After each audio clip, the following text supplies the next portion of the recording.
नमस्कार दोस्तों, मैं हृदय मिश्रा आप सभी का स्वागत करता हूं डिकोड एग्जाम के इस डेली करंट अफेयर्स प्रोग्राम में। कैसे हैं आप सभी लोग? आई होप आप सभी लोग अच्छे होंगे और अपनी पढ़ाई को बहुत ही बेहतर ढंग से कर रहे होंगे।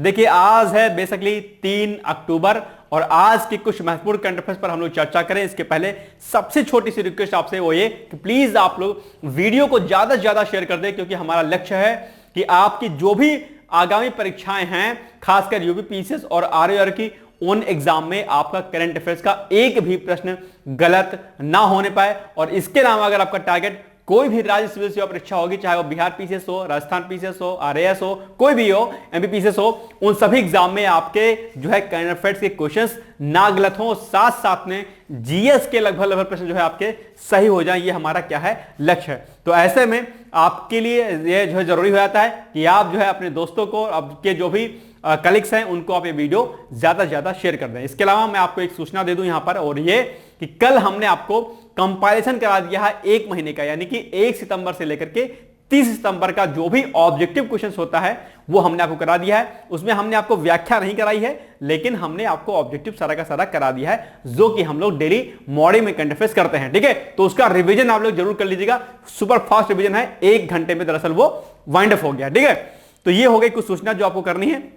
उस वीडियो को करिएगा और देखिएगा कि क्या आपने जो 30 दिनों में जो आपने पढ़ाई की है, क्या आप उन प्रश्नों को हल कर पाते हो या नहीं हल कर पाते हो, तो याद रखिएगा।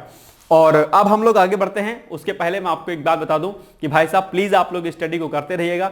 समय बहुत कम बचा है आपके पास, और ऐसे में कहीं से भी कुछ भी समय आप वेस्ट करें, ये आपके लिए फायदेमंद नहीं होगा। इसलिए आप लोग प्लीज जो है फोकस अपने स्टडी पर प्रॉपर तरीके से करिए। चलिए आइए, अब एक सूचना आपके लिए है कि अगर आपका लक्ष्य यूपीपीएससी आरओ अर्थात समीक्षा अधिकारी, सहायक समीक्षा अधिकारी है, तो आपके लिए डिकोड एग्जाम ने एक प्रोग्राम शुरू किया है, जो कि मैं आपको डेली सूचित करता हूं। इसके लिए प्रोग्राम का नाम क्या है? प्रोग्राम का नाम है RO prelims 2024 video test series. इसमें बेसिकली क्या होगा, 7000 प्रश्नों के माध्यम से पूरे पाठ्यक्रम का दरअसल क्या किया जाएगा, सुनिश्चित रिवीजन कराया जाएगा इसमें आपको। इसके अलावा जो है जो वर्तमान ट्रेंड है आपके आयोग का परीक्षा कराने का, प्रश्नों के पूछने का, उस ट्रेंड के अकॉर्डिंग आपको प्रश्न दिए जाएंगे, क्योंकि ट्रेंड जब तक आप नहीं समझेंगे क्वेश्चन फ्रेमिंग का, तब तक आप अपनी परीक्षा को क्वालिफाई नहीं कर सकते हैं। ऐसे में जो है जो बदलता हुआ ट्रेंड आयोग का है, उसके अकॉर्डिंग आपको क्वेश्चंस दिए जाएंगे। इसके अलावा क्या होगा, प्रश्न और उनकी व्याख्यात्मक हल दिया जाएगा।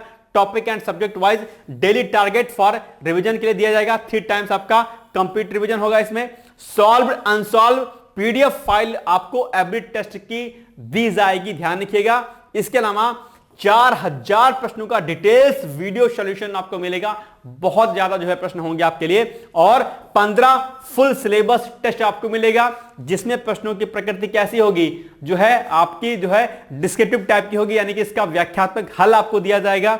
और ये प्रश्न बेसिकली आपके बाइलिंगुअल होंगे, अर्थात इंग्लिश और हिंदी दोनों में होंगे, और इससे व्यापक जो है आप क्या कर पाएंगे, रिवीजन कर पाएंगे। इस 15 टेस्ट में आपके लगभग 3000 जो है क्या होंगे, प्रश्न होंगे, जो कि आपके एग्जाम के लिए बहुत ही महत्वपूर्ण होंगे, याद रखिएगा। तो इस प्रोग्राम से जुड़ करके आप अपनी तैयारी को बेहतर कर सकते हैं, क्योंकि अगर क्या होगा कि अगर आप रिवीजन करेंगे, अगर आप क्वेश्चंस से गुजरेंगे, तो वो आपके एग्जाम के लिए क्या होगा, बेनिफिशियल होगा। अगर आपको इस प्रोग्राम में पार्टिसिपेट करना है, इससे जुड़ना है, तो आप व्हाट्सएप पे जाइएगा, वहां पर एक मैसेज टाइप करिएगा, वीडियो टेस्ट लिखिएगा, और उसको आपको व्हाट्सएप पे भेज देना है। किस नंबर पे आपको भेजना है? 9506742546 पर, या आप व्हाट्सएप कर सकते हैं 6307495944 पर। तो ये आपके लिए कुछ नंबर थे जो कि आपको भेजने हैं, आपको मैसेज लिख करके, अगर आपको ये प्रोग्राम ज्वाइन करना है। ठीक है, चलिए अब हम लोग आते हैं फटाफट आज के वीडियो पर, यानी कि आज हम लोग करते हैं रिवीजन कल का जो हमने परसों किया था। परसों हमने क्या किया था कि हाल ही में जापान के प्रधानमंत्री के रूप में जो है किसे चुना गया है, इंपॉर्टेंट ये प्रश्न है आपके एग्जाम के लिए। तो ये चुना गया है शिगेरू इशिबा जी को, जो कि अभी हाल ही में जापान के नए प्रधानमंत्री के रूप में इनको नियुक्ति प्रदान की गई है। नेक्स्ट है मोस्ट इंपॉर्टेंट एक क्वेश्चन है आपके लिए, वैश्विक नवाचार सूचकांक अर्थात वर्ल्ड इनोवेशन इंडेक्स में भारत की रैंकिंग कितनी है? तो वो है आपकी 39वीं, और वर्ष 2023 में भारत की रैंकिंग कितनी थी? 40वीं थी। इसके अलावा हाल ही में समलैंगिक विवाह को मंजूरी प्रदान करने वाला पहला दक्षिण पूर्व एशियाई देश कौन सा बन गया है? तो बन गया भैया थाईलैंड, और एशिया का ये तीसरा देश बन गया है, ये भी आपको ध्यान रखना है। नेक्स्ट है विश्व रेबीज दिवस कब मनाया जाता है? 28 सितंबर को मनाया जाता है, याद रखिएगा। इसके अलावा हाल ही में डॉक्टर एस जयशंकर जी के द्वारा न्यूयॉर्क में संयुक्त राष्ट्र महासभा के कौन से सत्र को संबोधित किया गया? तो 79वें जो है सत्र को अभी हाल ही में विदेश मंत्री एस जयशंकर जी के द्वारा संबोधित किया गया। नेक्स्ट है, हाल ही में दिल्ली उच्च न्यायालय के मुख्य न्यायाधीश के रूप में किसने जो है पदभार ग्रहण किया? तो न्यायमूर्ति मनमोहन जी के द्वारा। और याद रखिएगा, सुप्रीम कोर्ट और हाई कोर्ट से संबंधित प्रश्न आपके एग्जाम में पूछा जाता है, तो आप लोग हाई कोर्ट सुप्रीम कोर्ट को क्या करिएगा? रेडी कर लीजिएगा, ठीक है। चलो नेक्स्ट है, उत्तर प्रदेश में, ये मैं नहीं होगा मैं होगा, उत्तर प्रदेश में कहां पर अंतरराष्ट्रीय व्यापार शो का आयोजन किया जा रहा है? नोएडा में किया जा रहा है, और इसका उद्घाटन माननीय उपराष्ट्रपति महोदय जी के द्वारा और योगी आदित्यनाथ जी के द्वारा, जो कि उत्तर प्रदेश के क्या है सीएम हैं, उनके द्वारा किया गया था। इसके अलावा हाल ही में भारत ने किस देश के साथ द्विपक्षीय निवेश संधि अर्थात BIT पर हस्ताक्षर किया? तो वो देश कौन सा है? उज्बेकिस्तान है। यह भी आपको क्या करना था? ध्यान रखना था। और इसके अलावा हमने लास्ट डे आपसे एक प्रश्न पूछा था, जिसका उत्तर आपको देना था। बहुत ही आसान ये प्रश्न था। प्रश्न क्या था? सरकारी आयोग की संस्तुतियां निम्नलिखित में से किससे संबंधित हैं? तो वो था संबंधित केंद्र राज्य संबंधों से संबंधित। यह प्रश्न आपके एग्जाम में कई बार पूछा जाता है, और कल ही हमने आपको बताया था कि जितने भी महत्वपूर्ण आयोग होते हैं, जितने महत्वपूर्ण समितियां होती हैं, उनसे प्रश्न जो है अक्सर पूछा जाता है। और इसके लिए हमने आपको जो यूपी पीसीएस का क्रैश कोर्स कराया जा रहा था, उसमें हमने इकोनॉमिक्स वाले लेक्चर में हमने आपको ये सारी समितियां और आयोगों के बारे में जानकारी दी थी कि उनका गठन कब किया गया था, और जो है वो बेसिकली किससे संबंधित हैं। तो अगर आपको लेक्चर देखना है तो यूपी पीसीएस क्रैश कोर्स के नाम से एक प्लेलिस्ट बनी होगी, वहां पर इकोनॉमिक्स वाले लेक्चर में जाइएगा और वहां पर हमारा वीडियो आपको देखने को मिल जाएगा, ठीक है। चलो आगे बढ़ते हैं। अब आज का पहला प्रश्न क्या है कि हाल ही में किस अभिनेता को दादा साहेब फाल्के पुरस्कार से सम्मानित किए जाने की घोषणा की गई है? कौन से जो है अभिनेता हैं? अमिताभ बच्चन, मिथुन चक्रवर्ती, अनिल कपूर, या फिर इनमें से कोई नहीं? जल्दी जल्दी मुझे बताओ कि इसमें से कौन सा होगा सही उत्तर। तो इसका सही उत्तर हो जाएगा भैया मिथुन चक्रवर्ती। मिथुन चक्रवर्ती को दरअसल अभी हाल ही में जो क्या किया गया है? दादा साहेब फाल्के पुरस्कार के रूप में सम्मानित किया जाएगा। बहुत बड़ी न्यूज है अपने आप में, और ये प्रश्न आपके लिए क्या है? एग्जाम के लिए वेरी वेरी क्या है? मोस्ट इंपॉर्टेंट है, याद रखिएगा, ठीक है। चलो, तो सेम पॉइंट वही एज इट इज कि हाल ही में मिथुन चक्रवर्ती को दादा साहेब फाल्के पुरस्कार से सम्मानित किया जाएगा, याद रखिएगा। और लेजेंडरी एक्टर कौन? मिथुन चक्रवर्ती को इंडियन सिनेमा में उनके योगदान के लिए दादा साहेब फाल्के पुरस्कार से सम्मानित किया जाएगा। और कब किया जाएगा? उन्हें यह सम्मान 17वें राष्ट्रीय फिल्म पुरस्कार समारोह में प्रदान किया जाएगा, ठीक है। चलो, और इसका आयोजन गोवा में हो रहा है। नेक्स्ट है, हाल ही में किस राज्य सरकार के द्वारा मंकीडिया, कहीं कहीं इसको मंकीडिया भी बोलते हैं, मंकीडिया, तो कंफ्यूज मत होइएगा, ठीक है। मंकीडिया भी कहीं कहीं बोलते हैं। तो मंकीडिया समुदाय को विशेष रूप से कमजोर जनजातीय समूह में शामिल किया गया। कौन सा ऐसा राज्य है? ठीक है, तो असम है, बिहार है, उड़ीसा, उत्तर प्रदेश है, या फिर क्या है? तो ये दो है राज्य जो है आपका हो जाएगा सी, यानी कि उड़ीसा राज्य सरकार के द्वारा दरअसल मंकीडिया जो समुदाय है उसको क्या किया गया है? विशेष रूप से कमजोर जनजातीय समूह के रूप में शामिल किया गया है, ये याद रखिएगा, ठीक है। तो पहला point same as it is वही, और मंकीडिया समुदाय को छठे विशेष रूप से कमजोर जनजातीय समूह के रूप में क्या किया गया है? शामिल किया गया है। और ये जो मंगेटिया जो जनजातीय समूह है, ये क्या है? बहुदेववादी है, यानी कि कई प्रकार के देवताओं को मानता है, और इसका जो विश्वास है आत्माओं के रूप में वो क्या है? वो परोपकारी और दुष्ट आत्माओं दोनों को मानता है। कौन? ये मंकेडिया जनजातीय समूह, ठीक है। इसके अलावा 1973 में क्या है? मैं होगा 1973 में ढेबर आयोग ने आदिम जनजातीय समूह को अलग श्रेणी में रखा, जो कि सामान्य जनजातीय समूह से कम विकसित थे। यानी कि 1973 में ढेबर आयोग बना और उसने क्या किया? इनको एक अलग जनजातीय समूह के रूप में जो है क्या किया था? रखा था। यानी कि एक अलग श्रेणी इनकी बनाई थी, जो क्या है? सामान्य जो जनजातीय समूह होते हैं उनसे कुछ अलग रखते हैं, ठीक है। और इनके लिए सरकार दरअसल क्या कर रही है? व्यापक स्तर पर जो है काम करती है, सड़क से लेकर के कई प्रकार की योजना जो है इनके लिए चलाती है।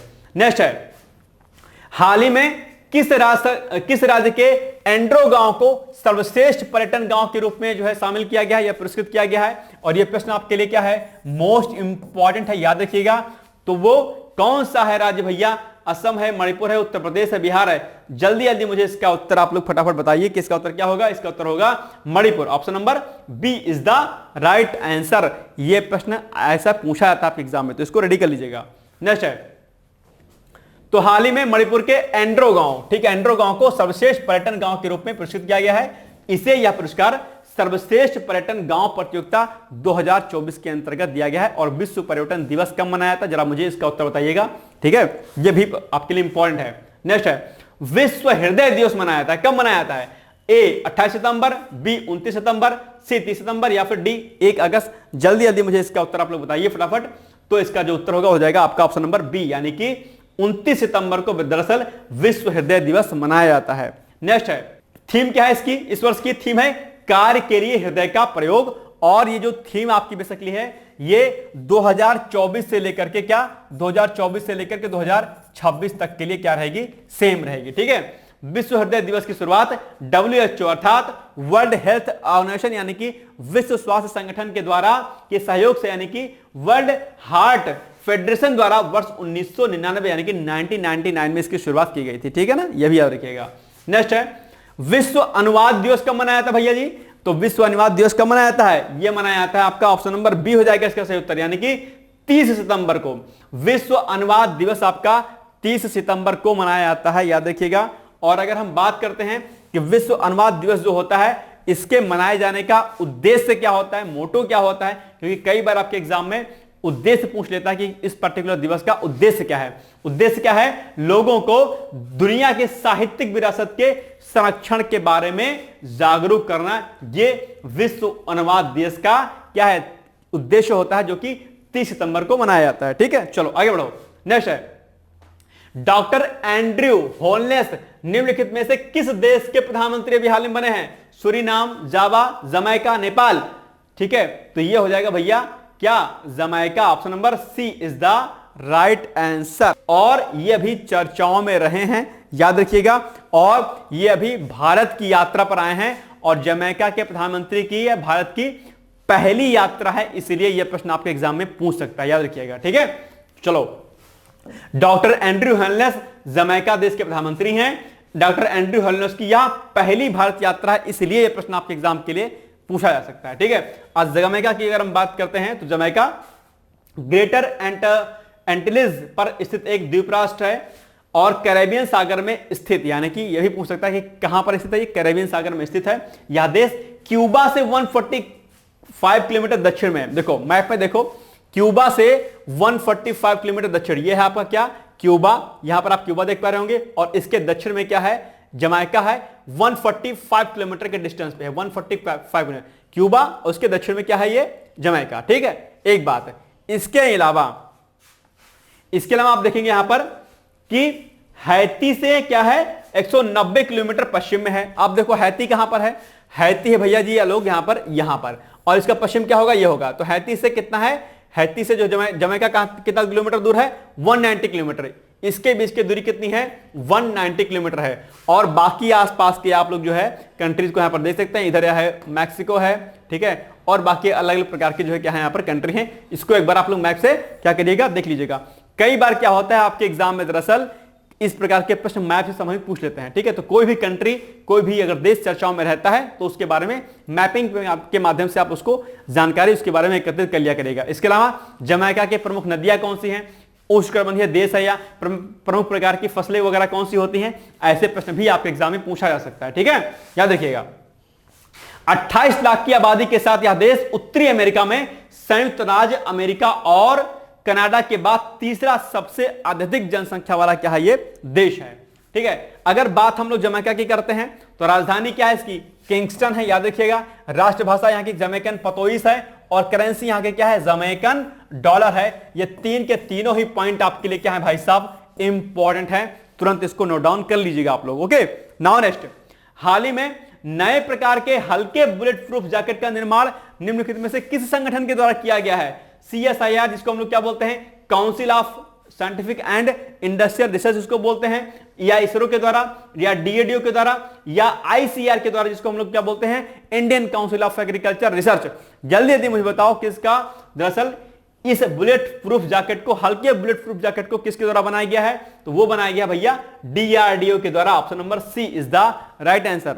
चलो, तो हाल ही में नए प्रकार के हल्के बुलेट प्रूफ जैकेट का निर्माण जो दरअसल क्या किया गया है, डीआरडीओ के द्वारा बनाया गया है, और इस जैकेट का नाम क्या रखा गया? अभेद रखा गया, ABHED। हो सकता है आपके एग्जाम में यही प्रश्न पूछ ले कि अभी हाल ही में डीआरडीओ के द्वारा हल्के जो है बुलेट प्रूफ जैकेट का निर्माण किया गया है और उसका नाम डीआरडीओ ने क्या रखा है? तो आप कहेंगे अभेद रखा है। ठीक है, इसके अलावा डीआरडीओ की अगर स्थापना वर्ष की बात करते हैं तो इसकी स्थापना वर्ष कब हुई थी? 1958 में की गई थी। ठीक है, चलो नेक्स्ट है, संयुक्त राष्ट्र सुरक्षा परिषद की स्थापना हुई थी। ये एक चर्चाओं में क्यों है भाई साहब? बिकॉज ऑफ, ये अभी चर्चाओं में इसलिए है क्योंकि अभी संयुक्त राष्ट्र सुरक्षा परिषद, जिसको हम लोग क्या बोलते हैं? यूनाइटेड नेशन सिक्योरिटी काउंसिल, यानी कि इसको बोलते हैं यूएनएससी। यूएनएससी में अभी हाल ही में अमेरिका के साथ कई अन्य देशों ने क्या कहा है कि भैया भारत को यूएनएससी में अस्थायी सदस्यता दी जानी चाहिए, और यूएनएससी में अस्थायी सदस्यों की संख्या कितनी है? 5 है, और भारत को इसमें शामिल किए जाने का समर्थन कई देश करते हैं, लेकिन मैंने बार बार आपको बताया है कि चाइना का डंका दरअसल इसमें आ जाता है और इसलिए जो है ये चीजें नहीं हो पाती हैं। बट इस वर्ष ऐसा लग रहा है कि दरअसल जो है भारत को इसमें शामिल कर लिया जाएगा। ठीक है, तो संयुक्त राष्ट्र सुरक्षा परिषद की स्थापना कब हुई थी? यह हुई थी आपका 1945 अर्थात 1945 में यूएनएससी की स्थापना हुई थी। ठीक है, चलो पहला point same as it is वही है, 1945 में इसकी स्थापना हुई थी। ठीक है, और यह संयुक्त राष्ट्र के 6 प्रमुख अंगों में से क्या है? एक है। ठीक है, इसके अलावा यूएनएससी का प्रमुख कार्य क्या है? अंतरराष्ट्रीय स्तर पर शांति और सुरक्षा को क्या करना? बनाए रखना, क्योंकि इसका नाम क्या है? अंतरराष्ट्रीय सुरक्षा परिषद, यानी कि यूनाइटेड नेशन सिक्योरिटी काउंसिल है इसका। ठीक है, नाम। हाल ही में अमेरिका, फ्रांस और ब्रिटेन ने भारत को यूएनएससी में शामिल किए जाने का क्या किया है? समर्थन किया है सदस्यता के लिए। ठीक है, और अगर बात करते हैं अस्थायी सदस्य की, कौन कौन से 5 अस्थायी सदस्य हैं यूएनएससी में? वो हैं आपके भाई साहब चीन है, फ्रांस है, रूस है, यूके, अमेरिका है। लीजिएगा यूएनएससी के अस्थायी सदस्य। ठीक है, यहां से प्रश्न आपके एग्जाम में पूछ सकता है, पूछा भी गया है, इसलिए आप लोग क्या करिएगा? इसको रेडी कर लीजिएगा। 5 के 5 देश आप क्या करिएगा? रट लीजिएगा। ठीक है ना, चलो अब आज आपके लिए प्रश्न है सुंदर सा कि मानव आहार में पालिश किए हुए चावल के उपयोग से निम्नलिखित में से कौन सा रोग उत्पन्न होता है? जो आप लोग पालिश वाला चावल खाते हो जो कि एकदम व्हाइट व्हाइट सा होता है, आपको लगता है चावल बहुत सफेद बहुत अच्छा है। नहीं भाई, जितना व्हाइट जो है आपका चावल होगा, राइस होगा, उतना ही क्या होगा? वो नुकसानदेह होता है। पॉलिश अगर उसकी उतर जाती है तो क्या होता है? आपके बॉडी में कई प्रकार के डिजीज वो कॉज करता है। तो आपको बताना है कि अगर पॉलिश किए हुए चावल का अगर आप इस्तेमाल करते हैं तो उससे कौन सा रोग हो जाता है? सूखा रोग, रक्ताल्पता, घेंघा या वेरी। इसका उत्तर आप लोग बताइएगा। यह प्रश्न कई बार आपके एग्जाम में पूछा भी गया है और आगे भी पूछे जाने की इसकी संभावना बनी रहेगी। ठीक है, तो जल्दी से कमेंट करके इसका उत्तर मुझे बताइएगा। और अब आज आपके लिए पीसीएस या यूपीएससी या अदर स्टेट पीसीएस के लिए क्या है, ये आपके लिए प्रश्न है जो कि आपको प्रैक्टिस घर पे करनी होती। इसकी कॉपी आप लोग अलग बनाइएगा और एक टास्क की कॉपी आप लोग अलग बनाइएगा, जहां पर मैं आपको डेली टास्क देता हूं कि भैया ये चीजें आपको रेडी करनी है। तो आप आज जो है जाकर के इसकी प्रैक्टिस करिएगा। प्रश्न क्या है? संयुक्त राष्ट्र सुरक्षा परिषद में अर्थात यूएनएससी में भारत के अस्थायी सदस्यता का विरोध किए जाने के प्रमुख कारणों का उल्लेख कीजिए। ठीक है, संयुक्त राष्ट्र सुरक्षा परिषद में भारत के चीन के द्वारा, यहां पर लिखिए संयुक्त राष्ट्र सुरक्षा परिषद में चीन के द्वारा। ठीक है, यहां पर लिखिए चीन के द्वारा भारत के अस्थायी सदस्यता का विरोध किए जाने के प्रमुख कारणों का क्या कीजिए? उल्लेख कीजिए। यानी कि यूएनएससी में चीन विरोध क्यों करता है कि इसको अस्थायी सदस्यता ना मिल पाए, इसके क्या प्रमुख कारण हैं, इसको आप लिखिएगा। बहुत ज्यादा आपको नहीं लिखना है, केवल और केवल 125 वर्ड्स में इसको लिखना है, बहुत ज्यादा नहीं लिखना है। ठीक है, 125 वर्ड्स में शॉर्ट नोट्स के फॉर्म में इसको आपको लिखना है। इससे क्या होगा? आपका एक नोट्स भी प्रिपेयर हो जाएगा। ठीक है, ये हो गया आज का हमारा महत्वपूर्ण करंट अफेयर्स। थोड़ा सा आज हमने इसको फास्ट कराया है, बाकी आप लोग पढ़ते रहिएगा, मस्त रहिएगा, व्यस्त रहिएगा। समय आपके पास बिल्कुल भी नहीं बचा है, मैं फिर से कह रहा हूं। और कल जो हमने आपको 1 मंथ का कंपाइलेशन कराया है उसको आप लोग कर लीजिएगा और डेली मॉर्निंग में करंट अफेयर्स देखना मत भूलिएगा। मैंने एक दिन आपको कहा था कि इस वर्ष करंट अफेयर्स पर आपको पकड़ ज्यादा बनानी है, बिकॉज ऑफ आपका आरओ का एग्जाम 3 शिफ्टों में होगा। और आपको पता होगा कि कल जो है आयोग की तरफ से एक सूचना आपको दी गई है, मैं बता दे रहा हूं, शायद आपको पता भी होगी कि दरअसल जो पहले पेपर आपका क्या होता था, 2 पार्ट में होता था। एक में आपका जीएस 140 क्वेश्चंस का आता था, हिंदी का एक पेपर आपका 60 क्वेश्चंस का आता था, ठीक है। बीच में क्या होता था, गैप होता था, अलग अलग पेपर होता था। अब आयोग ने बोला कि भैया नहीं, अब ये दोनों पेपर एक साथ होगा, यानी कि जीएस और प्लस हिंदी दोनों एक साथ में होगा, यानी कि ये 140 प्लस 60 ये आपका 200 क्वेश्चंस का क्या 200 क्वेश्चन का एक ही पेपर होगा। अब आपका क्या एक ही पेपर होगा और इसका समय हो जाएगा 3 आवर का, यानी कि और पूर्णांक कितने का, पूर्णांक 200 का, पूर्णांक कितने का 200 का, और पर क्वेश्चन यानी कि प्रति क्वेश्चन कितना 1 अंक का आपका, ठीक है, 1 अंक का, 1 मार्क्स का। तो ये आप लोग जानिएगा। अब आपका हिंदी और जीएस का पेपर एक ही होगा, एक ही में होगा, यानी कि 3 घंटे का होगा, वो 200 प्रश्न होंगे, 200 अंकों का होगा, 140 प्रश्न जीएस का और 60 प्रश्न वही सेम, ठीक है। तो ये जो है आपको जानना जरूरी था। और ऐसे में 3 शिफ्टों में आपका एग्जाम होगा, ठीक है, और ऐसे में प्रश्नों की संख्या आपको ज्यादा मिलेगी, यानी कि भाई 3 शिफ्टों में होगा तो प्रश्न ज्यादा बनाएगा, सिंपल सी बात है। ऐसे में करंट अफेयर्स के प्रश्न ज्यादा बनाने पड़ेंगे, ये भी आपको ध्यान रखना है। और ऐसे में आपकी पकड़ अच्छी होनी चाहिए, पीसीएस के लिए भी इंपॉर्टेंट है ये चीज और आरओ के लिए भी इंपॉर्टेंट है, ठीक है। चलो बाकी हम लोग मिलते हैं अगले दिन, तब तक के लिए आप लोग पढ़ते रहिए, मस्त रहिए, व्यस्त रहिए। All the best, thank you so much, bye bye, take care.